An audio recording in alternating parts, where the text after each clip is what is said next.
मेरा नाम सुशांत है। सुशांत, जल्दी आओ, मम्मी को कुछ हो गया। रेणुका की चीख मेरे कानों से टकराई थी और मेरा दिल गले में आ गया था। मैं तेजी से लाउंज से निकलकर मम्मी के कमरे की तरफ भागा था। जो नज़ारा मैंने देखा, उसने मेरे कदमों तले से ज़मीन निकाल दी थी। मेरी मम्मी, मेरा पूरा संसार, ज़मीन पर गिरी हुई थी। उनकी आंखें पूरी तरह से बंद हो चुकी थीं और मुंह एक तरफ को टेढ़ा हो चुका था। रेणुका पानी का गिलास हाथ में लेकर उनके ऊपर खड़ी कांप रही थी। क्या क्या हुआ इन्हें? मेरी आवाज़ बड़ी मुश्किल से निकली थी। रेणुका ने कहा, पता नहीं सुशांत। वो हकलाई थी। मैं तो इन्हें बीपी की दवाई देने लगी थी। इन्होंने गिलास पकड़ा ही था कि अचानक कांप कर रह गईं। मेरी नज़र ज़मीन पर गिरे हुए पानी के साथ बिखरी हुई दो सफ़ेद गोलियों पर पड़ी थी। इस पानी से एक अजीब सी तेज़ स्मेल उठ रही थी, कुछ कुछ क्लोरीन या ब्लीच जैसी। मगर उसी लम्हे मेरे दिमाग ने काम करना छोड़ दिया था। मेरा सारा ध्यान तो सिर्फ मम्मी पर ही था। मैंने चिल्लाते हुए कहा, मम्मी, मम्मी आंखें खोलो। मैंने उनका चेहरा थपथपाया था। इस बेहद घबराहट भरी कंडीशन में मैं रेणुका की आंखों में झांकना तो भूल ही गया था। उसकी आंखों में सिर्फ डर नहीं था, बल्कि कुछ और भी था। एक अजीब सी तसल्ली, एक जीत का एहसास, मगर मैं अंधा हो चुका था। वो लम्हा, वो तेज स्मेल और रेणुका की वो नज़र जो आज भी रातों को मुझे सोने नहीं देती है। उस समय मैं समझ ही नहीं सका था कि मैं अपनी पत्नी की मोहब्बत में इतना अंधा था और माँ के लिए डर से बिल्कुल दूर हो चुका था। हम मम्मी को अस्पताल लेकर भागे थे। डॉक्टर के वो शब्द मेरे कानों में हथौड़े की तरह बरस रहे थे। डॉक्टर ने कहा था कि पैरालाइज का अटैक हुआ है, दिमाग की नस फट गई है, इनके शरीर का दायां हिस्सा पैरालाइज हो चुका है। ये सुनकर तो मैं वहीं अस्पताल के ठंडे फर्श पर बैठ गया था। हम यहाँ तक कैसे पहुँच गए थे? मेरी वो जिंदगी जो कुछ महीने पहले तक एक सुंदर सपना थी, इस तरह चकनाचूर कैसे हो गई थी? मेरी माँ जो मेरे जीने की वजह थी, आज बेबस पड़ी हुई थी। और रेणुका मेरी पत्नी, वो कौन थी? इस कहानी को समझने के लिए आपको इस कुर्बानी को समझना होगा जो यहाँ तक लाई थी। आपको जानना होगा कि मेरी माँ मेरे लिए क्या थी। मैं सुशांत हूँ। मैं सिर्फ 2 साल का था जब मेरे पिता का साया मेरे सर से उठ गया था। उसके बाद मेरी माँ ने ही पिता बनकर मुझे पाला था। लोग कहते थे कि वो विधवा औरत है, जवान है, दूसरी शादी कर लेगी। मगर मेरी मम्मी ने अपना आप सिर्फ मेरे लिए संभाल कर रख दिया था। उन्होंने खेतों में दिन रात मजदूरी की थी। मुझे आज भी याद है, जब मैं स्कूल में था, मैंने एक महंगे जूते के लिए मम्मी से जिद की थी। मम्मी ने कुछ नहीं कहा था। उस दिन से वो सुबह खेतों में काम करती थी और रात को लोगों के घरों में बर्तन मांजती थी। एक हफ्ते के बाद उन्होंने वो जूते मेरे सामने रख दिए थे। उनके हाथ खुदरे जख्मी हो गए थे, मगर चेहरा एक जीत की तरह दमक रहा था। मैं अपनी मम्मी से बहुत मोहब्बत करता था। ऐसी मोहब्बत करता था कि लगता था कि उनके बिना मैं एक पल के लिए भी सांस नहीं ले सकूंगा। मम्मी ने मुझे अच्छी शिक्षा दिलवाई थी। मैं पढ़ लिख कर बैंक में नौकरी करने लग गया था। वही बैंक में मेरी मुलाकात रेणुका से हुई थी। वो मेरी कलीग थी, सुंदर थी, पढ़ी लिखी थी और तेज तर्रार भी थी। मैं उसे अपना दिल दे बैठा था। एक दिन हिम्मत करके मैंने उसे प्रपोज कर ही दिया था। कहा था कि रेणुका, मैं तुमसे बहुत मोहब्बत करता हूँ और तुमसे शादी करना चाहता हूँ। वो मुस्कुरा दी थी और कहने लगी कि मैं भी तुम्हें पसंद करती हूँ सुशांत, लेकिन एक शर्त है, मैं भागकर या कोर्ट मैरिज नहीं करूँगी। तुम्हें अपनी माँ को मेरे घर भेजना होगा, बल्कि मैं इज्जत से शादी करके तुम्हारे साथ तुम्हारे घर जाऊंगी। उसकी बात सुनकर मैं खुशी से पागल हो गया था। उसी शाम मैं घर पहुंचा तो मम्मी आंगन में बैठी हुई सब्जी काट रही थी। मैंने झिझकते हुए उन्हें रेणुका के बारे में बताया। उन्होंने मेरी बात सुनी और उनका चेहरा उदास हो गया था। उनकी आंखों में आंसू आ गए थे। उन्होंने आसमान की तरफ हाथ जोड़कर कहा कि हे भगवान, तेरी मुझ पर बहुत बड़ी कृपा है। मेरा सुशांत, मेरे सुशांत की अब शादी होगी, उसके सर पर सेहरा सजेगा। उन्होंने मेरी तरफ देखा और मुस्कुराते हुए बोली, बेटा, मैं कल ही रेणुका के घर जाऊंगी। उसके घर वालों से तुम्हारे लिए उसका हाथ मांग लूंगी। मेरी मम्मी, जो सालों से मेरी शादी के सुहाने सपने देख रही थी, अब उनका वो सपना पूरा होने जा रहा था। रेणुका मेरी पहली मोहब्बत थी। मेरे पास मेरे पिता का पुराना मकान था, जिसे मैंने अपनी सैलरी से मरम्मत करवाकर काफ़ी बेहतर बना लिया था।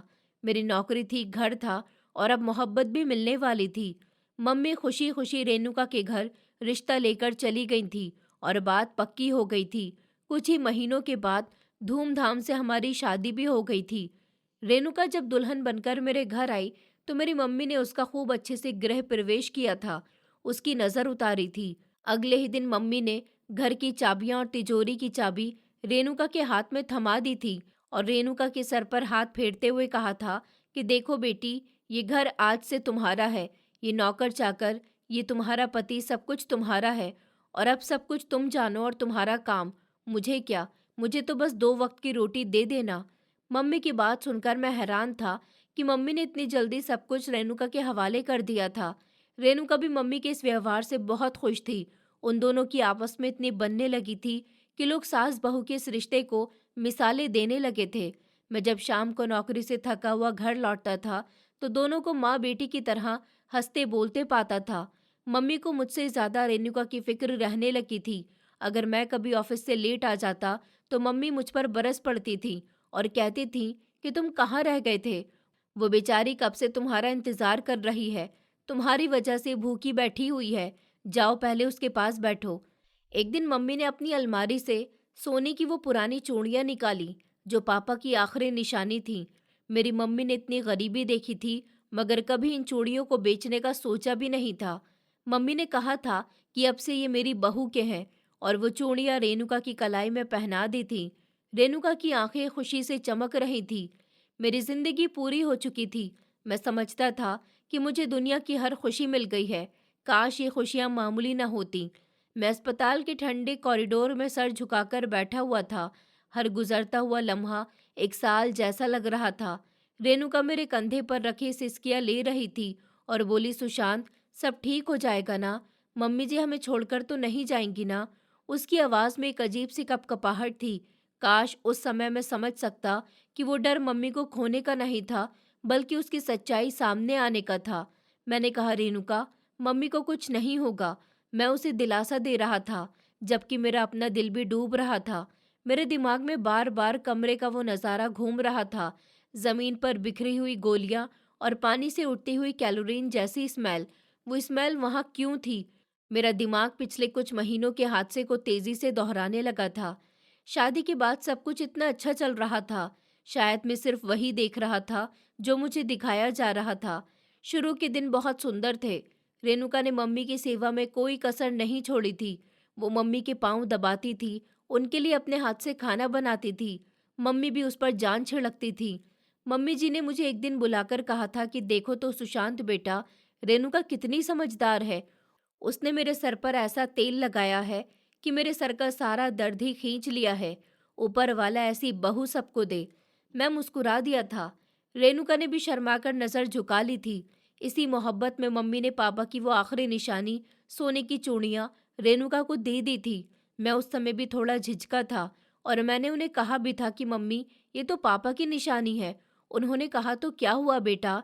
उन्होंने मेरी बात काट दी थी और बोली, अब रेणुका ही मेरी सब कुछ है और ये चूड़ियाँ देखो, इसकी कलाई में कितनी सुंदर लग रही हैं। रेणुका ने वो चूड़ियाँ पहनी तो उसकी आंखों में एक अजीब सी चमक आ गई थी। वो चमक जो मैं उस समय पहचान ही नहीं सका था।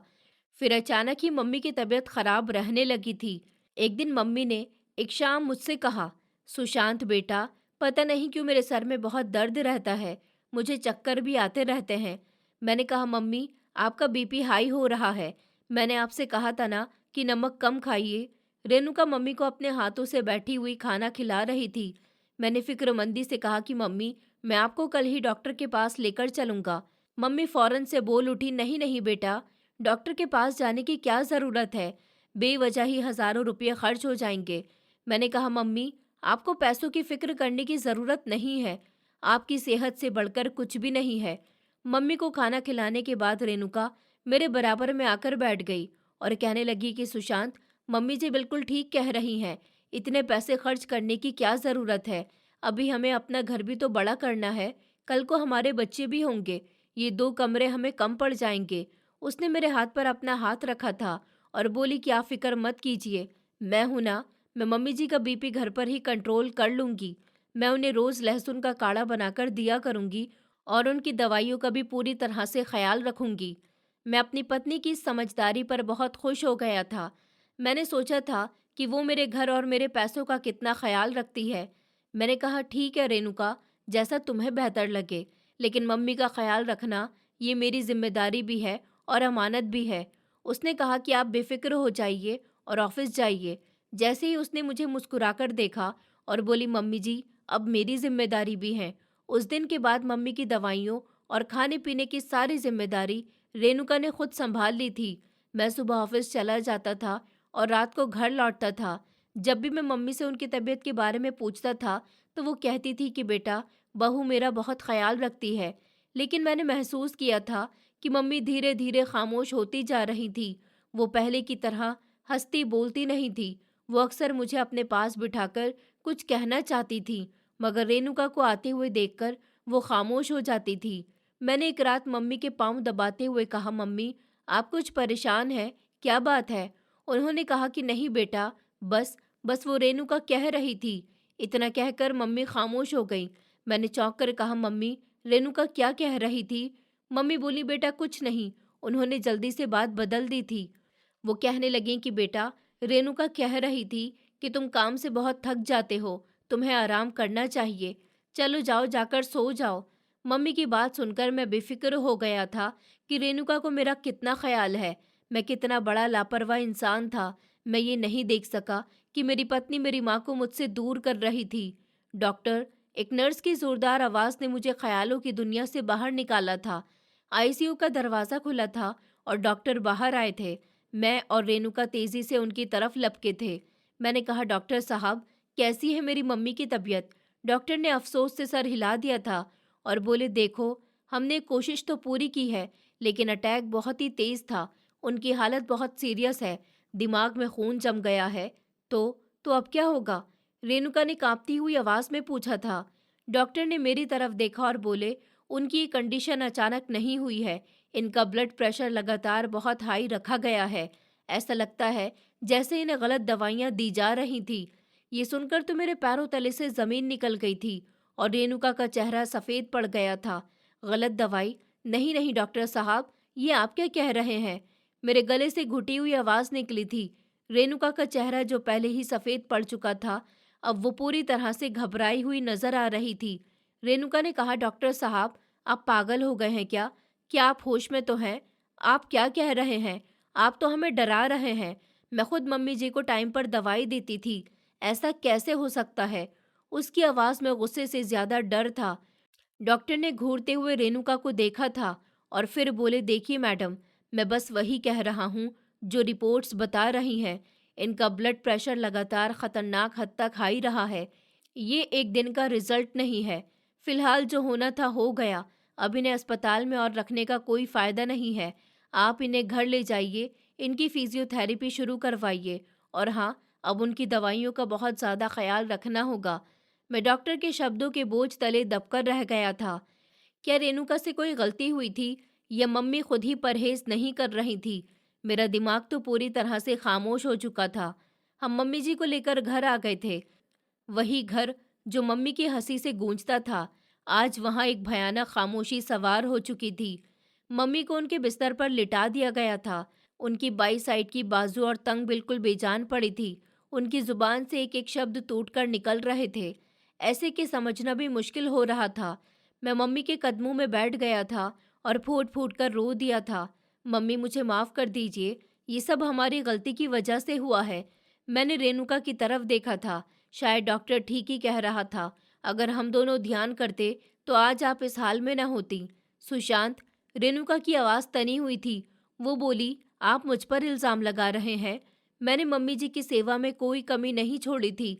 सारा दिन मैं उनके पास बैठी रहती थी, अपनी नींद खराब करके इनकी दवाइयों का ख्याल रखती थी, और आप कह रहे हैं कि ये मेरी गलती है?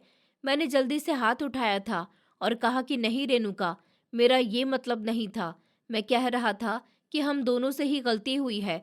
अब हमें मिलकर इनका पहले से भी ज्यादा ख्याल रखना है। रेणुका ने गहरी सांस ली, जैसे खुद पर काबू पा रही हो। वो मेरे पास आई और मेरे कंधे पर हाथ रखा। उसके शब्द अब नरम हो चुके थे। वो कहने लगी कि आप फिक्र मत करो, मैं अपनी जान लगा दूंगी। मम्मी जी जल्दी ही ठीक हो जाएंगी। मैं उनकी सेवा में कोई कमी नहीं छोड़ूंगी। मैं अपनी पत्नी की इस बात से बेफिक्र हो गया था। मैंने सोचा कि अस्पताल के तनाव की वजह से वो चिड़चिड़ी हो गई थी। शुरू के दिन से ही रेणुका ने सच में मेरी मम्मी की बहुत सेवा की थी। मैंने मम्मी के लिए एक फिजियोथेरेपिस्ट भी रख लिया था। रेणुका रातों को उठ उठ कर मम्मी को देखती थी, उनके कपड़े बदलती थी, उन्हें टाइम पर दवाई देती थी। मैं रात को जब भी जागता था, रेणुका को मम्मी के पास ही पाता था और उससे कहता भी था कि रेणुका, तुम जाओ, सो जाओ, मम्मी को मैं देख लेता हूँ। वो थकी हुई मुस्कुराहट के साथ कहती थी कि नहीं सुशांत, आप दिन भर के थके हुए होते हैं, आप सो जाइए। मम्मी जी की सेवा करना मेरा फर्ज है। मेरा दिल अपनी पत्नी के लिए मोहब्बत से भर जाता था। मैं सोचता था कि मैं कितना खुशनसीब इंसान हूँ कि मुझे ऐसी पत्नी मिली है। लेकिन ये फर्ज निभाने का नाटक ज्यादा दिन नहीं चल सका था। जैसे जैसे दिन हफ्तों में बदले थे, मम्मी की हालत में कोई खास बदलाव नहीं आया था। पैरालाइज ने उनके दिमाग पर भी बुरा असर डाल दिया था। उन्हें अक्सर एहसास ही नहीं होता था और उनका वॉशरूम बिस्तर पर ही निकल जाता था। एक रात में रेणुका की तेज आवाज से उठ बैठा था। हे भगवान, फिर से! मैं घबराकर उठ गया था। मैंने कहा, क्या हुआ रेणुका, सब ठीक है? उसने कहा, क्या ठीक होना है? वो गुस्से से भरी हुई थी और बोली, मम्मी जी ने फिर से बिस्तर खराब कर दिया। पूरे कमरे में गंदगी फैल गई है। मेरा तो सोना भी दुश्वार हो गया। मैं उसके शब्दों पर अचानक चौंक गया था। मैंने कहा, रेणुका, वो बीमार है, उन्हें एहसास नहीं है। आहिस्ता बोलो, वो जाग जाएंगी। वो मुझसे इस बात पर झगड़ने लगी कि तुम तो आराम से दूसरे कमरे में सोते रहते हो। सारी रात उनकी गंदगी में मैं जागती हूँ। मैं थक गई हूँ ये सब कर करके। मैंने उस रात तो उसे समझा बुझाकर खामोश करवा दिया था। मैंने उसके चिड़चिड़ेपन की वजह कुछ और समझी। हमारी शादी को 1.5 साल होने को था और अभी तक हमारे पास कोई औलाद नहीं थी। मैंने सोचा कि शायद वो इस वजह से दबाव का शिकार है और मम्मी की बीमारी ने उसका गुस्सा और भी बढ़ा दिया। लेकिन ये तो सिर्फ शुरुआत थी। रेणुका का असली रूप अब धीरे धीरे सामने आ रहा था। अगले दिन मैं मम्मी के पास बैठा हुआ था, उनके पाँव दबा रहा था। वो जाग रही थी और मुझे देख रही थी। उनकी आंखों में आंसू थे। मैंने नरमी से कहा कि क्या हुआ मम्मी? मम्मी ने अपना दायां हाथ जो ठीक था उसे उठाने की कोशिश की। उनका मुंह खुला और एक धीमी आवाज निकली, रेणुका। मैंने कहा, मम्मी, आप क्या कह रही हो? वो कुछ बोलना चाह रही थी मगर उनकी जुबान साथ नहीं दे रही थी। उनकी कोई भी बात मुझे समझ नहीं आ रही थी। उनकी आंखों में खतरनाक डर था। वो मेरी तरफ देखकर सिर्फ रोई जा रही थी। इस समय रेणुका कमरे में दाखिल हुई थी और बोली, ओहो, तो आप लोग जाग रहे हैं। उसने मम्मी को देखकर कहा, मगर उसकी आवाज में हमदर्दी नहीं थी बल्कि लाचारी थी। मम्मी ने रेणुका को देखते ही अपनी आंखें फेर ली थी और दीवार की तरफ देखने लगी। मम्मी का चेहरा दीवार की तरफ फेर लेना मेरे दिल में एक छेद कर गया था। रेणुका के चेहरे पर एक लम्हे के लिए जो लाचारी आई थी, उसने फौरन उसे छुपा लिया था और शब्दों में दिखावे भरी हमदर्दी भर ली थी। फिर बोली, मम्मी जी, आप मुझसे नाराज है क्या? उसने करीब आते हुए कहा। मम्मी ने जोर से अपनी आंखें बंद कर ली। मैंने खड़े होते हुए पूछा, रेणुका, मम्मी ऐसे क्यों कर रही हैं? उसने कहा, मुझे क्या पता सुशांत। उसने अपने कंधे उचकाए और बोली, सारा दिन मैं इनकी सेवा करती हूँ, शायद अब मेरी शक्ल इनसे देखी नहीं जाती। उसकी आवाज़ में कड़वाहट साफ जाहिर हो रही थी। मैंने कहा, ऐसी बात नहीं है रेणुका।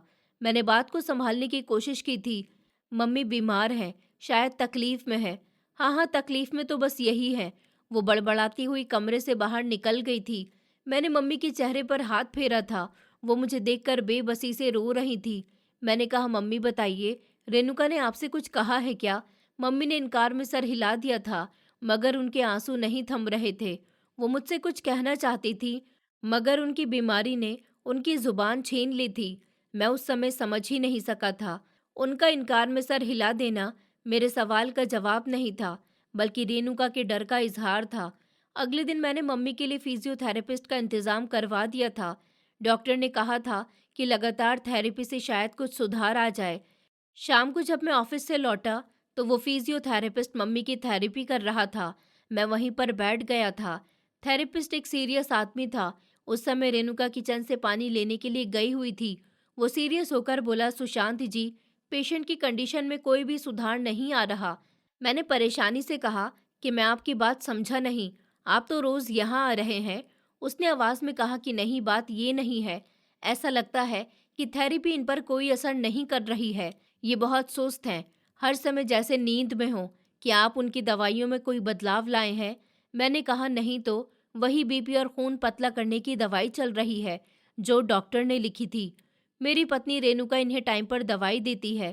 थेरेपिस्ट ने कुछ सोचते हुए मम्मी की बेजान टांग को देखा और कहने लगा, अजीब बात है, इनकी सुस्ती मुझे ठीक नहीं लगती। फिलहाल इनकी डोज का ध्यान रखिए। और फिर वो चला गया था। मगर मेरे दिमाग में एक नया वहम डाल गया था कि क्या मम्मी की दवाइयाँ ठीक नहीं है या फिर रेणुका कोई कोताही कर रही है। रात के खाने पर मैं खामोश था। रेणुका ने 2-3 बार नोटिस किया था। उसने कहा, क्या बात है, ऑफिस में कोई परेशानी है क्या? मैंने सर उठाया और कहा कि नहीं, मैं मम्मी के बारे में सोच रहा था। थेरेपिस्ट कह रहा था कि उनकी कंडीशन बेहतर नहीं हो रही। वो कह रहा था कि मम्मी हर समय नींद में लगती हैं। मेरे इतना कहते ही रेणुका के हाथ से चम्मच छूट गया था। चम्मच की आवाज़ प्लेट से टकराई थी। उसने कहा, क्या? क्या मतलब इसका? उसने जल्दी से खुद को संभाला था और बोली, वो इल्ज़ाम लगा रहा है कि मैं उनका ख्याल नहीं रखती। मैंने कहा, नहीं रेणुका, उसने ऐसा कुछ भी नहीं कहा। उसने बस यही कहा है कि। मेरी बात पूरी भी नहीं हुई थी कि रेणुका की आवाज़ ऊंची हो गई।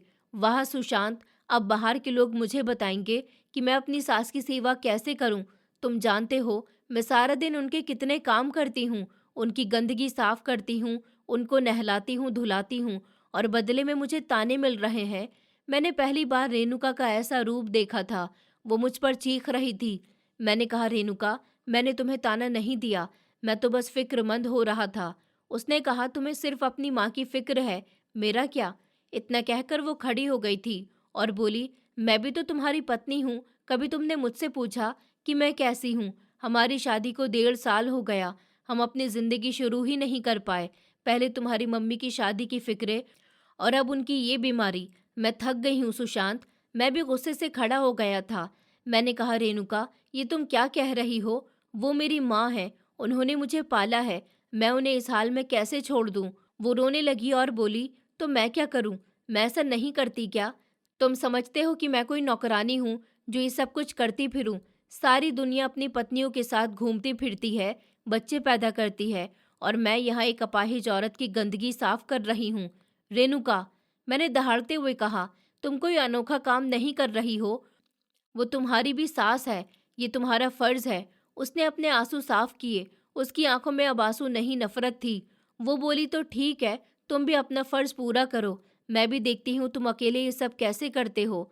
वो ये कहकर बेडरूम में चली गई थी और दरवाज़ा जोर से बंद कर लिया था। मैं वहीं पर सर पकड़कर बैठ गया था। मेरी मोहब्बत रेणुका ऐसी तो नहीं थी, या ये सब औलाद न होने का चिड़चिड़ापन था। उस रात मैं मम्मी के कमरे में चला गया था। वो सो रही थी, मगर उनका सोना मामूली नहीं था। वो बहुत गहरी नींद में थी। मैंने उनकी दवाइयों की शीशियाँ देखी थी, सब कुछ वैसा ही था।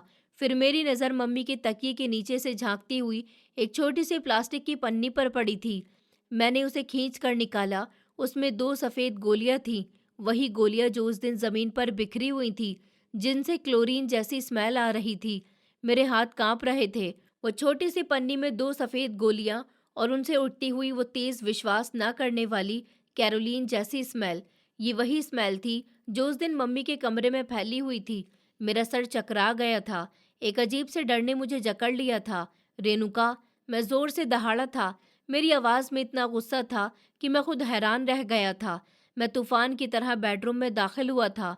रेणुका, जो बिस्तर पर लेटकर रोने का नाटक कर रही थी, मेरी दहाड़ से उछल पड़ी थी। उसने कहा, क्या बात है, क्यों चिल्ला रहे हो? उसने अपनी आंखों पर हाथ रखते हुए कहा। मैंने वो प्लास्टिक की पन्नी उसके चेहरे के सामने रख दी थी और कहा, ये क्या है? रेणुका की आंखें एक लम्हे के लिए फैल गई थी। उसने इस पन्नी को देखा और फिर मेरी आंखों में। वो बोली, क्या मतलब है आपका? ये तो कोई गोलियां हैं। मैंने कहा, ये गोलियां गोलियां नहीं है। मैं गुस्से से कांप रहा था। ये मम्मी के तकिए के नीचे से मिली है और इनसे वही कैलोरीन की स्मेल आ रही है जो उस दिन मम्मी के गिरने पर कमरे में थी। मैंने कहा, सच सच बताओ, ये क्या है? रेणुका का चेहरा फक पड़ गया था। एक लम्हे के लिए उसके पास कोई जवाब नहीं था। फिर उसकी आंखों में डर की जगह गुस्सा आ गया था। वो तेजी से खड़ी हो गई थी। वो चीखी और बोली, तुम मुझ पर इल्ज़ाम लगा रहे हो? तुम्हारी हिम्मत कैसे हुई? तुम ये कैसे कह रहे हो कि मैंने तुम्हारी माँ को कुछ दिया है? मैंने कहा, मैं सिर्फ पूछ रहा हूँ रेणुका, ये गोलियां वहां कैसे आईं? मैंने अपनी आवाज धीमी करने की कोशिश की थी, मगर मेरा दिल फटने वाला था। उसने मेरा हाथ झटक दिया और बोली, मुझे क्या पता, हो सकता है तुमने जो फिजियोथेरेपिस्ट लगाया है उसकी कोई दवाई हो, ये शायद मम्मी जी ने खुद ही कहीं से उठाकर रख ली हो। उनका दिमाग वैसे भी काम नहीं करता। मैंने कहा, झूठ मत बोलो रेणुका, अब मुझसे रहा नहीं गया था। ये वही गोलियां हैं, मुझे सब याद है। याद है तुम्हें? क्या याद है? अब वो मुझ पर हमला करने पर तुल गई थी। कहने लगी, तुम्हें तो सिर्फ अपनी माँ याद है। तुम्हें याद ही नहीं कि मैं सारा दिन उनकी गंदगी साफ करती हूँ। तुम्हें ये याद नहीं कि मेरी अपनी जिंदगी नरक बन गई है। मैंने कहा, रेणुका, टॉपिक मत बदलो। उसने मेरे हाथ से वो गोलियां छीनकर जमीन पर फेंक दी और बोली, इन गोलियों पर लानत भेजो। मैं तंग आ गई हूँ तुम्हारी इस मम्मी मम्मी की रट से। हाँ, ये गोलियां मैंने रखी होंगी, ये मेरी नींद की गोलियां हैं। मैंने उलझकर कहा, नींद की गोलियों से कैलोरीन की स्मेल क्यों आएगी रेणुका? मेरा सवाल जायज था। जिसने उसका जवाब इग्नोर कर दिया था वो एक पल को ठिठक गई थी और बोली, हे भगवान, सुशांत। वो इतना कहकर अपना सर पीट कर रोने लगी थी और बोली, तुम अब मेरी दवाइयों की स्मेल भी सूंघोगे? तुम मुझ पर शक कर रहे हो? उस औरत के लिए जिसने मेरी जिंदगी बर्बाद कर दी है, तुमने साबित कर दिया कि तुम्हें मुझसे नहीं बल्कि अपनी माँ से मोहब्बत है। वो दहाड़े मार मार कर रो रही थी और बोली, मैंने तुम्हारे लिए क्या कुछ नहीं किया? तुम्हारे घर को संभाला, तुम्हारी अपाहिज माँ की सेवा की, और तुमने मुझे इसका ये सिला दिया, मुझ पर इतना बड़ा इल्ज़ाम लगाया। मैं बेबस हो गया था। मेरी मोहब्बत रेणुका इस तरह टूट कर रो रही थी। क्या मैं सच में उस पर शक करके गलती कर रहा था? क्या ये सब मेरी अपनी थकन और वहम था? मैंने कहा, रेणुका, मेरा मतलब। उसने कहा कि बस सुशांत, बहुत हो गया। वो एक झटके से उठी और अपने आंसू साफ करते हुए बोली, अब मैं इस घर में एक पल भी नहीं रह सकती। मैं ये गंदगी सिर्फ अब और साफ नहीं कर सकती। मैंने कहा, रेणुका, तुम पागल हो गई हो क्या? होश में आओ, मम्मी बीमार है। मैंने उसे बाजू से पकड़ना चाहा था, मगर उसने मेरा हाथ झटक दिया था। वो फिर से मेरे सामने खड़ी हो गई थी और बोली, फिर तुम सुन लो। उसकी आवाज़ इतनी तेज थी कि मेरे रोंगटे खड़े हो गए थे। बोली, आज तुम फैसला करो सुशांत, इस घर में या तो मैं रहूंगी या तुम्हारी ये माँ। अगर तुम्हें अपनी ही माँ इतनी ज़्यादा प्यारी है तो मुझे डिवोर्स दे दो, और अगर तुम्हें अपनी पत्नी और अपना घर बचाना है तो इस औरत को इस घर से निकाल दो। उसकी बात सुनकर तो मैं खामोश खड़ा था, जैसे मुझ पर किसी ने बिजली गिरा दी हो। डिवोर्स या अपनी माँ को घर से निकाल दूं? उसने कहा, फैसला कर लो। वो मेरी आंखों में झांक रही थी और बोली, वरना कल सुबह मैं इस घर में नहीं रहूंगी। वो इतना कहकर दोबारा से बेडरूम में चली गई थी और दरवाज़ा अंदर से लॉक कर लिया था। मैं वहीं हॉल में ज़मीन पर बिखरी हुई उन गोलियों के पास पत्थर की मूरत बना खड़ा रह गया था। रेणुका का अल्टीमेटम एक फांसी के फंदे की तरह मेरे गले में तंग हो चुका था। मैंने अपनी मोहब्बत को पाने के लिए सब कुछ दांव पर लगा दिया था। मैं रेणुका को खो नहीं सकता था। उसका दहाड़े मार मार कर रोना, उसका वो कहना कि मैं थक गई हूँ, मुझे ये एहसास दिला रहा था कि गलती शायद मेरी ही है। मैंने उस पर बहुत ज़्यादा बोझ डाल दिया था। मैंने खुद को समझाया था कि मम्मी बीमार है और रेणुका जवान है, उसकी भी कुछ ख्वाहिशें हैं। वो ठीक तो कह रही है। हमारी अपनी ज़िंदगी शुरू ही नहीं हुई थी। मैंने फैसला कर लिया था, एक ऐसा फैसला जिसने मेरी आत्मा को जख्मी कर दिया था। मैंने सोचा था कि मम्मी को मामूली तौर पर घर से दूर भेजना ही एक बेहतर सॉल्यूशन है। सुबह मैं भारी कदमों से मम्मी के कमरे में दाखिल हुआ था। वो जाग रही थी और छत को घूर रही थी।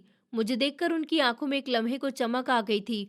उन्होंने अपना ठीक वाला हाथ उठाने की कोशिश की थी, जैसे मुझे आशीर्वाद दे रही हों। मेरा दिल कटकर रह गया था।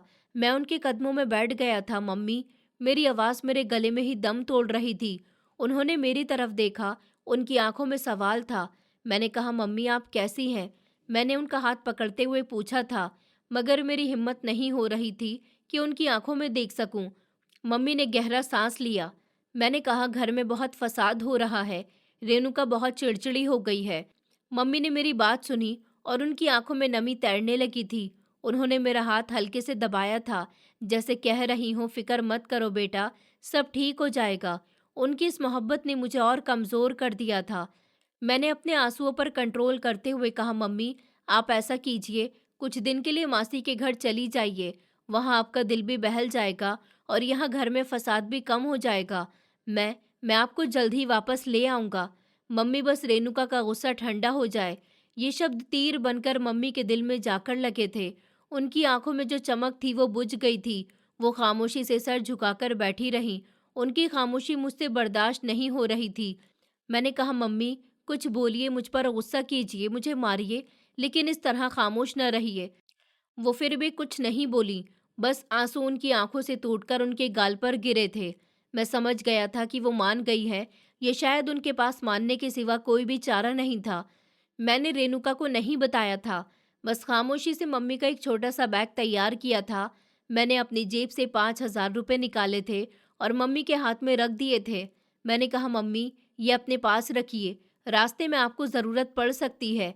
मम्मी ने मुट्ठी नहीं खोली थी, उनका हाथ बेजान सा पड़ा हुआ था। मैंने ज़बरदस्ती उनकी मुट्ठी खोली और वो पैसे उनके हाथ में रख दिए और उनकी मुट्ठी बंद करवा दी। मैंने कहा, ये आपके काम आएंगे। मैंने टैक्सी मंगवाई। मैं मम्मी को व्हील चेयर पर बिठाकर बाहर लेकर आया था। रेणुका कमरे की खिड़की से ये सब कुछ देख रही थी। उसके चेहरे पर कोई एक्सप्रेशन नहीं था, न खुशी थी न गम था। मैंने मम्मी को टैक्सी में बिठा दिया था और टैक्सी वाले से कहा था कि उन्हें मेरी मासी के घर छोड़ दे। मैंने मम्मी को झूठा दिलासा दिया था, मम्मी मैं आपको लेने के लिए आऊँगा। उन्होंने आखिरी बार मेरी तरफ देखा। उनकी आंखों में कोई शिकायत नहीं थी, कोई शिकवा नहीं था, बस एक सवाल था कि क्यों। और फिर टैक्सी चल पड़ी थी। मैं वहीं खड़ा उन्हें दूर जाते हुए देखता रहा था। जब तक वो गली के मोड़ पर ओझल नहीं हो गई, मेरा दिल बुरी तरह से डूब रहा था। मुझे लगा जैसे मैंने अपनी माँ को नहीं, अपनी आत्मा को घर से निकाल दिया है। अगले कुछ हफ्ते एक सपने की तरह गुजर गए थे। रेणुका पूरी तरह से बदल गई थी। वो वही रेणुका बन गई थी जिससे मुझे मोहब्बत हुई थी। वो मेरा बहुत ख्याल रखती थी, मेरे लिए अच्छे अच्छे खाने बनाया करती थी, मेरे ऑफिस से आने से पहले तैयार होकर मेरा इंतज़ार करती थी और कहती थी कि सुशांत, अब हम अपनी नई ज़िंदगी शुरू करेंगे। उसने एक रात कहा, जब वो मेरे लिए कॉफ़ी लेकर आई थी, कि अब हमारे बीच कोई नहीं है, सिर्फ तुम और मैं हूँ। मैंने भी बेदिली से कहा कि रेणुका, लेकिन मेरा दिमाग मम्मी में अटका हुआ था। मैंने दोबारा मासी को फ़ोन किया था, ये जानने के लिए कि मम्मी कैसी हैं। मैंने कहा, मासी मैं सुशांत बोल रहा हूँ। उन्होंने कहा, अरे बेटा सुशांत, तुम कैसे हो, ठीक तो हो? मैंने कहा कि जी मासी, यहाँ तो सब ठीक है, बस मम्मी के बारे में पूछना था, वो कैसी हैं? मासी की आवाज़ में हैरानी थी। वो बोली, बेटा उनको क्या होना है, वो तो ठीक ही होंगी। उनके शब्दों में एक झिझक थी जिसे एक वक्त के लिए मैं समझ ही नहीं पाया था। मैंने कहा, मेरा मतलब है कि वो आपको तंग तो नहीं कर रही हैं? उन्होंने कहा, नहीं नहीं बेटा, कैसी बातें कर रहे हो, वो मेरी बहन है, तुम फिक्र मत करो। मैंने फ़ोन बंद कर दिया था, मगर मेरा दिल बेफिक्र नहीं था। इधर रेणुका के रंग ढंग ही बदल गए थे।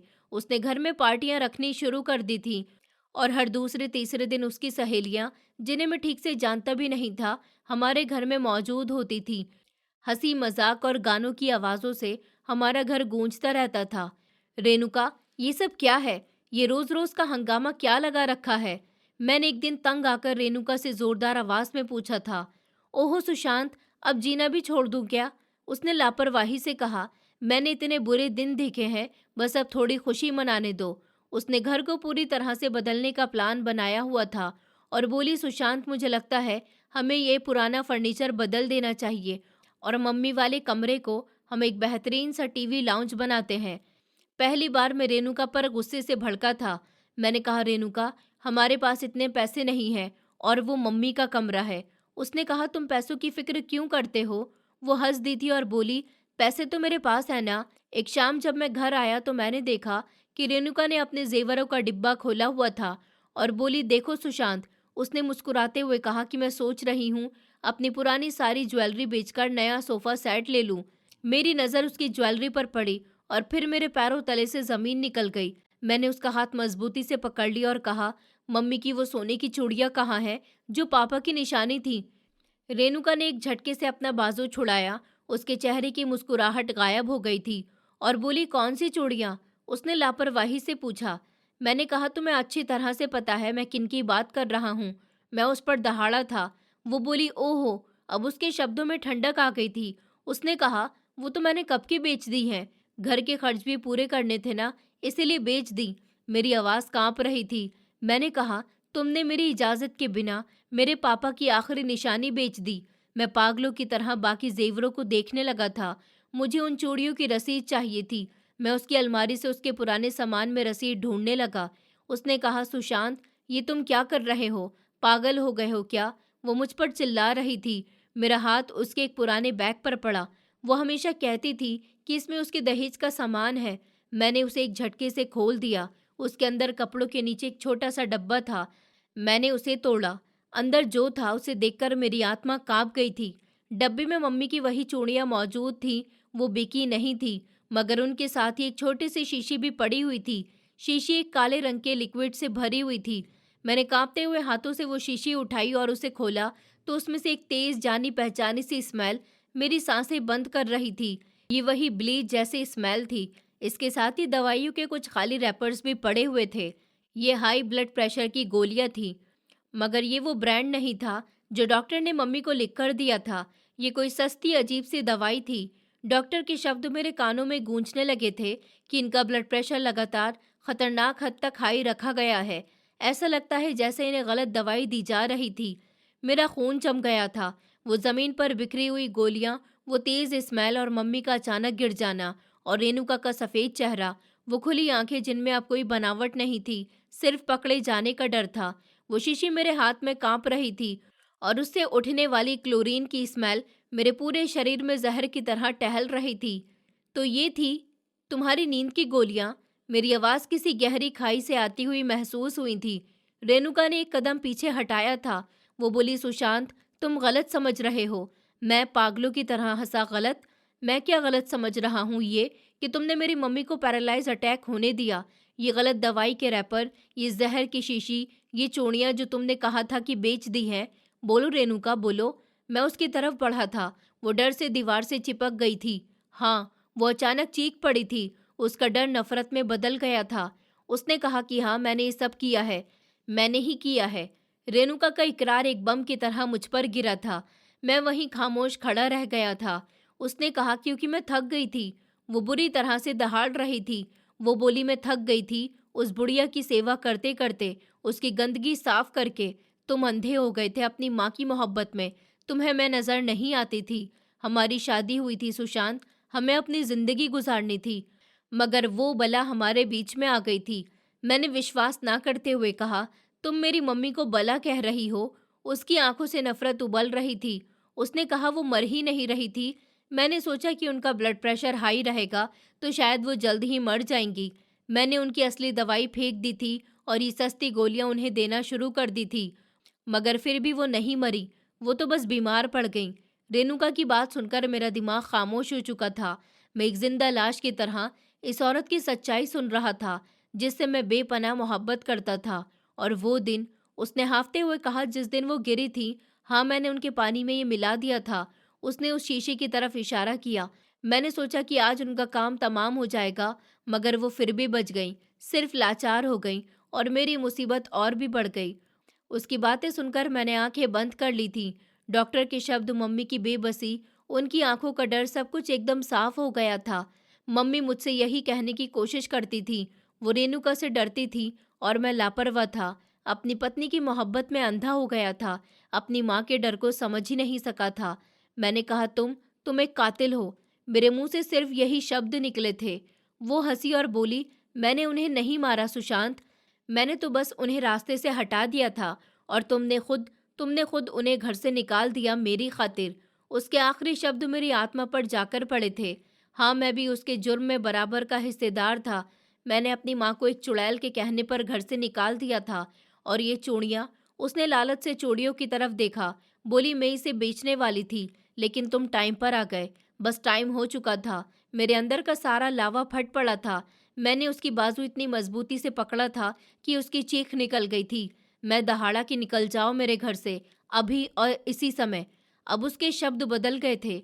उसने कहा, सुशांत, ये आप क्या कह रहे हो? वो मेरे पैरों में गिर गई थी और बोली, सुशांत, मुझे माफ़ कर दो। मुझसे गलती हो गई थी। मैं तुमसे मोहब्बत करती हूँ। मैं ये सब नहीं करना चाहती थी। मैंने उसे धक्का दिया और कहा, ये मोहब्बत नहीं है, ये दरिंदगी है।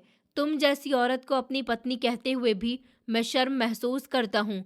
उसने कहा, सुशांत, प्लीज मेरी बात सुनो, मुझे माफ कर दो। वो रो रही थी, गिड़गिड़ा रही थी। मैंने कहा कि नहीं, मैं तुम्हें डिवोर्स देता हूँ रेणुका।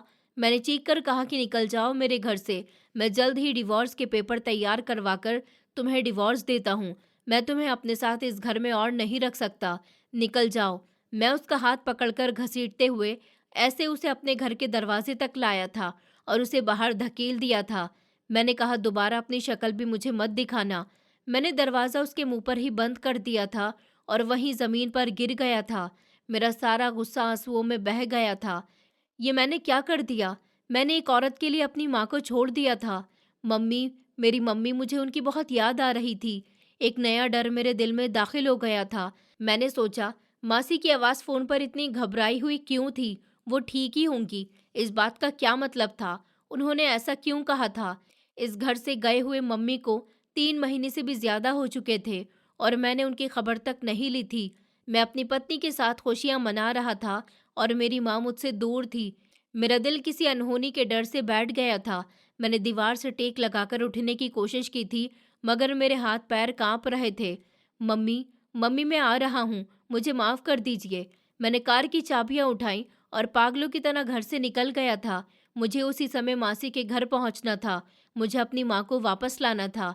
मैंने रेणुका को तो धक्के देकर अपने घर से निकाल दिया था और दरवाज़ा उसके मुंह पर बंद कर दिया था। मेरा पूरा शरीर कांप रहा था। रेणुका की सच्चाई सुनने के बाद वो जहर की शीशी, मम्मी की बेबसी, सब एक हथौड़े की तरह मेरे दिमाग पर बरस रही थी। मैंने एक कातिल, एक दरिंदे जैसी औरत के लिए अपनी माँ को, अपनी पूरी दुनिया को इस घर से निकाल दिया था। और फिर मासी की वो बात मेरे कानों में गूंज रही थी कि वो ठीक ही होंगी। उनकी आवाज़ में वो झिझक क्यों थी? हे भगवान! मम्मी को गए हुए 3 महीने हो चुके थे और मैंने अपनी इस घटिया पत्नी के साथ खुशियां मनाने में एक बार भी उनकी सच्ची खबर नहीं ली थी। मेरा दिल किसी अनदेखे डर से बैठ गया था। मैंने कार की चाबियां उठाई और नंगे पांव ही बाहर की तरफ भाग गया था। मैं पागलों की तरह कार चला रहा था। आंसू मेरी आंखों से बह रहे थे, मेरे चेहरे को भिगो रहे थे। मम्मी, मुझे माफ़ कर दीजिए, मैं आ रहा हूँ। मैं सारे रास्ते बुरी तरह से रो रहा था। मैंने काफ़ी लंबा सफ़र कुछ ही देर में तय कर लिया था। आधी रात के समय मैं मासी के दरवाजे पर जानवरों की तरह दस्तक दे रहा था। मासी, दरवाज़ा खोलो, भगवान के लिए दरवाज़ा खोलो। मोहल्ले के कुत्ते भौंकने लगे थे। मासी ने घबराकर दरवाज़ा खोला और मुझे इस हाल में देखकर वो डर गई थी। उन्होंने कहा, सुशांत बेटा, इस समय सब ठीक तो है ना? मैंने कहा, मासी जी, मेरी मम्मी कहाँ है? कैसी हैं वो? मुझे उनसे मिलना है। मेरी बात पर मासी का चेहरा एकदम से सफ़ेद पड़ गया था। उन्होंने मुझे हैरानी से देखा। उन्होंने कहा, मम्मी? कौन सी मम्मी बेटा? मैंने कहा, मासी, मेरी मम्मी। मैं चीखने लगा था। मेरी माँ, जिनको मैंने यहाँ भेजा था, जिन्हें मैंने 3 महीने पहले टैक्सी से आपके घर भेजा था। मासी ने अपने सर पर हाथ मार लिया और बोली, सुशांत, तुम होश में तो हो? ये तुम क्या कह रहे हो? उनकी आवाज़ कांप रही थी। वो कहने लगी, तुम्हारी माँ यहाँ कभी आई ही नहीं है। भगवान की कसम, सरिता यहाँ टैक्सी में बैठकर नहीं आई। ये सुनना था कि मेरे पैरों तले से ज़मीन निकल गई। मैं दहाड़ने लगा था। मैंने कहा, नहीं, ऐसा नहीं हो सकता। वो टैक्सी यहाँ आई थी। मैंने ड्राइवर को खुद यहाँ का एड्रेस दिया था। मेरी आवाज़ गले में ही दबकर रह गई थी। मासी कहने लगी कि बेटा, ऐसा नहीं हो सकता। हमें तो बाद में लोगों से पता चला था कि तुमने अपनी पत्नी के कहने पर अपनी माँ को घर से निकाल दिया। मैंने तुम्हें कुछ बुरा भला तो नहीं कहा था, मगर मैंने ये भी सोचा था कि तुम खुद यहाँ आकर कहोगे कि तुम्हारी माँ यहाँ नहीं आई है। मैं वहीं दरवाजे पर गिर गया था। मेरा दिमाग खामोश हो गया था। 3 महीने हो गए थे मेरी मम्मी को घर से निकले हुए। वो लाचार थीं, बोल नहीं सकती थीं। वो मासी के घर भी नहीं आई थी, तो फिर कहाँ चली गई थी? मैंने कहा, मासी, फिर वो कहाँ चली गई? मैंने रोते हुए मासी से पूछा था। मासी कहने लगी कि मुझे क्या पता बेटा, वो भी रो रही थी। मैं अगले ही लम्हे उठा और वापस कार की तरफ भागा था। मैं पागल हो चुका था। मैंने अपनी मम्मी को खो दिया था। मैं पागलों की तरह अपनी माँ को जगह जगह ढूंढने लगा था। अगले 2 दिन सोया नहीं था। मैंने कुछ खाया भी नहीं था। मैं दीवानों की तरह सड़कों पर फिरता रहा। मैंने हर अस्पताल, हर पुलिस स्टेशन और हर वृद्ध आश्रम के चक्कर काटे थे। मैंने पर्स से मम्मी की फ़ोटो निकाली और हर आने जाने वाले को दिखाता जा रहा था। भगवान के लिए, मेरी मम्मी को किसी ने देखा है तो मुझे बता दो। ये बोल नहीं सकती, ये बीमार हैं। कोई मुझे पागल समझकर हटा देता था तो कोई तरस खाकर इनकार में सर हिला देता था। मम्मी, आप कहाँ हो? मैं सड़क के बीचों बीच खड़ा हुआ चिल्ला रहा था। मैं आपको कहाँ तलाश करूं मम्मी। 2 दिन की लगातार भाग दौड़ के बाद मैं हिम्मत हार चुका था। मेरी हालत भिखारियों से भी ज्यादा बदतर हो चुकी थी। मैं थककर एक वीरान सड़क पर बैठ गया था, जहां कोने पर कचरे का ढेर पड़ा हुआ था, जिसमें से बुरी बदबू उठ रही थी। मेरा दिमाग फट रहा था, मगर मुझे किसी चीज का होश नहीं था। मैंने अपनी माँ को मार डाला था। मैं खुद से कह रहा था कि मैं मुजरिम हूँ। तभी मेरी नज़र कचरे के ढेर के पास गई। वहां गत्ते और पुराने कपड़ों के ढेर में कोई बैठा हुआ था। एक मेली फटी हुई काली चादर लपेटा हुआ एक शरीर। ये देखकर मेरा दिल धक से रह गया था। मैंने खुद से कहा कि नहीं, ये नहीं हो सकता। मैं कांपते हुए कदमों के साथ उस शरीर की तरफ बढ़ा था। जैसे जैसे मैं करीब गया, मेरा दिल गले में आ गया था। मम्मी, मेरी आवाज़ सुनकर इस शरीर ने धीमे से अपना सर उठाया था। चादर उसके चेहरे से हटी तो वो चेहरा नहीं था, वो हड्डियों का एक ढांचा था, जिस पर खाल मंडी हुई थी। आंखें अंदर को धसी हुई थी, गाल चिपके हुए थे। वो आंखें वो मेरी माँ की आंखें थीं। मम्मी, मैंने एक जोरदार चीख मारी और मैं उनके कदमों में गिर गया था। उनकी टांगों से जो सिर्फ हड्डियां रह गई थी, मैं लिपट गया था और कहने लगा कि मम्मी, मुझे माफ़ कर दो, मैं आ गया हूँ। मम्मी, मैं आपका गुनहगार हूँ। मैं आपको लेने के लिए आ गया हूँ। मैं जानवरों की तरह रो रहा था। मैं उनके गंदे मिट्टी वाले हाथों को चूम रहा था। मुझे लगा मम्मी बेबसी से मुझे देखेंगी, रोएंगी, मगर बोल नहीं पाएंगी। लेकिन फिर मेरे पैरों तले से ज़मीन तो तब निकली जब मम्मी ने अपना कमज़ोर हाथ मेरे सर पर रखा था और एक साफ और बहुत कमज़ोर आवाज़ में कहा था, बेटा। मम्मी की ये शब्द उनकी साफ आवाज़ में मेरे सर पर आसमान बनकर गिरे थे। मैंने एक झटके से सर उठाया था। मैं एक ऐसे इंसान को देख रहा था जैसे भूत देख लिया हो। मेरी आवाज़ काँप रही थी। आप बोल सकती हैं। मम्मी ने मेरी तरफ देखा। आंखों में ना गुस्सा था ना शिकायत थी, बस एक ममता की थकावट थी। उन्होंने धीरे से कहा, हाँ बेटा, मैं बोल सकती हूँ। जब ऊपर वाला अपने बने हुए इंसानों पर रहम करता है तो चमत्कार भी कर ही देता है। मैंने कहा, तो फिर आप यहाँ क्यों हैं, इस कचरे के ढेर में? मैंने मम्मी से पागलों की तरह पूछा कि आप मासी के घर कभी गई ही नहीं थी। मम्मी ने मेरी बात काट दी। उनकी आवाज़ में अभी भी वही पुरानी मोहब्बत थी। उन्होंने बताया, बेटा, जिस टैक्सी वाले ने मुझे अपनी टैक्सी में बिठाया था, मैं रास्ते में ही उतर गई थी। मैंने कहा, लेकिन मम्मी क्यों? मैं फूट फूट कर रो पड़ा था। मम्मी ने कहा, क्योंकि मैं अपने बेटे का घर टूटते हुए नहीं देख सकती थी। उन्होंने कहा, मैंने सोचा था कि मैं चली जाऊंगी तो तुम्हारी पत्नी खुश हो जाएगी, तुम्हारा घर बस जाएगा। मैं रास्ते में उतर गई थी, मगर मुझे नहीं पता था कि मुझ जैसी बीमार बुढ़िया औरत को कोई एक रोटी भी नहीं देता। मैं शब्दों में बयां नहीं कर सकता कि मेरी माँ पर उस समय क्या तकलीफ गुजर रही थी। मम्मी ने बताया कि बेटा, मैं भटकती रही, लोगों के आगे भीख मांगती रही। वो बोलती जा रही थी और मैं उनकी बात सुन रहा था। और फिर बोली कि मैं इस कचरे में आकर बैठ गई थी। लोग दूर से फेंका हुआ खाना डाल जाते थे और मैं इसी कचरे से उठाकर खाना खा लेती थी। शायद ऊपर वाले को मेरी बेबसी पर तरस आ गया। एक दिन मेरी जुबान खुद ब खुद खुल गई। मेरे हाथ पांव हरकत करने लगे। ऊपर वाले ने मुझे चमत्कारी तौर पर ठीक कर दिया था। मैंने उनके पांव पड़ते हुए कहा, तो फिर मम्मी आप वापस क्यों नहीं आई? आप ठीक हो गई थी तो आपको वापस आ जाना चाहिए था। आप मेरे पास वापस आ जाती। वो धीमे से मुस्कुराई और बोली कि किस मुंह से आती बेटा? मैं दोबारा तुम्हारी तरफ पलटकर नहीं गई कि कहीं मेरी वजह से तुम्हारा बसा बसाया घर न उजड़ जाए। मैं यहीं रहकर कचरे से खाना खाती थी और तुम्हारे खुश रहने की प्रार्थना करती थी। ये सुनकर तो मैं दहाड़े मार मार कर रोने लगा था। मैंने उनके कदम अपने सीने से लगा लिए थे। मैंने कहा, मम्मी, मुझे माफ़ कर दो, मैं जानवर हूँ। मैंने अपनी माँ को कचरे में फेंक दिया। मुझे माफ़ कर दो मम्मी, वो मेरी माँ थी और माँ तो बच्चों की कितनी भी बड़ी गलती होने पर माफ़ कर ही देती है। उनका दिल नरम था। उन्होंने अपना कमज़ोर हाथ मेरे सर पर उठाकर रख दिया और कहने लगी कि बेटा, वो माँ ही क्या जो औलाद को माफ़ ना करे। मैंने तुम्हें माफ़ कर दिया, लेकिन इस पर मैंने सर उठाया तो देखा, उनकी नज़रों में पहली बार सख्ती आई थी। उन्होंने कहा, बेटा, लेकिन आज के बाद ऐसा कभी मत करना। अपनी माँ को दोबारा रुलाकर ऊपर वाले के कहर को अपने ऊपर आने मत देना। मैंने मम्मी को गले लगाते हुए कहा कि नहीं मम्मी, कभी नहीं, मैं ऐसा कभी नहीं होने दूंगा। मैं खूब रो रहा था। इस हड्डियों की ढांचे को, अपनी माँ को, अपने पूरे संसार को इस कचरे से उठाकर मैं घर ले आया था। मैं और मम्मी जब अपने घर पहुंचे तो दरवाज़ा रेणुका ने ही खोला था। शायद वो मेरा इंतज़ार कर ही रही थी। मेरे जाते ही वो घर के अंदर चली गई थी कि मैं वापस आकर उसे मना लूँगा या उसे डिवोर्स नहीं भी दे सकता हूँ। जैसे ही उसकी नज़रें मम्मी पर पड़ी, तो वो भी उनको अपने पैरों पर चलते हुए देखकर उसका रंग उड़ गया था।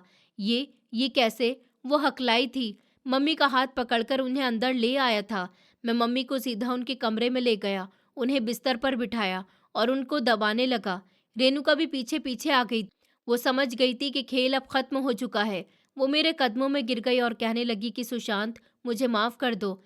भगवान के लिए मुझे माफ़ कर दो। उसने कहा, मम्मी जी, आप ही अपने बेटे से कहिए कि ये मुझे माफ़ कर दे। मैंने उसे घूर कर देखा और कहा, तुम इस औरत से माफ़ी की उम्मीद कर रही हो जिसको तुमने जहर देकर मारना चाहा था। उसने कहा, मुझसे गलती हो गई सुशांत, मुझे माफ़ कर दो। मैं बहक गई थी। वो चीख रही थी। मैंने कहा, तुमने मुझे झूठ बोला। मैंने कहा, तुमने मुझसे झूठ बोला।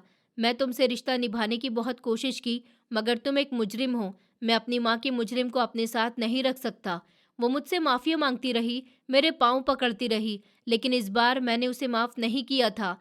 मैंने उसका हाथ पकड़ा और उसे घर से बाहर निकाल दिया था। मैंने कह दिया कि मैं जल्द ही तलाक के पेपर तैयार करवा लूँगा। ये तुम्हारा घर नहीं है। मैंने उसे बाहर का रास्ता दिखाया और फिर दरवाज़ा हमेशा हमेशा के लिए बंद कर दिया। उस दिन के बाद मैंने खुद अपनी माँ की सेवा करनी शुरू कर दी थी। मैं ऑफिस से आता था और सीधा मम्मी के पास बैठ जाता था, उनके पाँव दबाता था, उनसे बातें करता था। उनकी सेहत दिन ब दिन बेहतर होने लगी थी।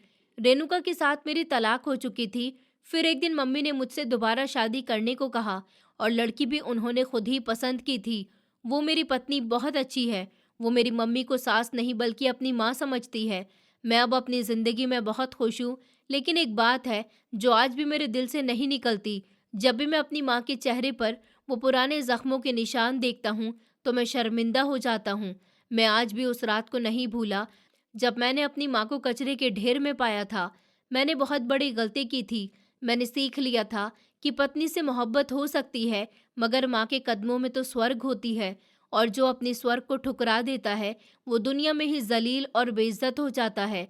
माँ की सिर्फ दुआएं ही नहीं, बल्कि उसका टूटा हुआ दिल भी आसमान को हिलाकर रख देता है। दोस्तों, उम्मीद करती हूँ आपको हमारी कहानी पसंद आई होगी।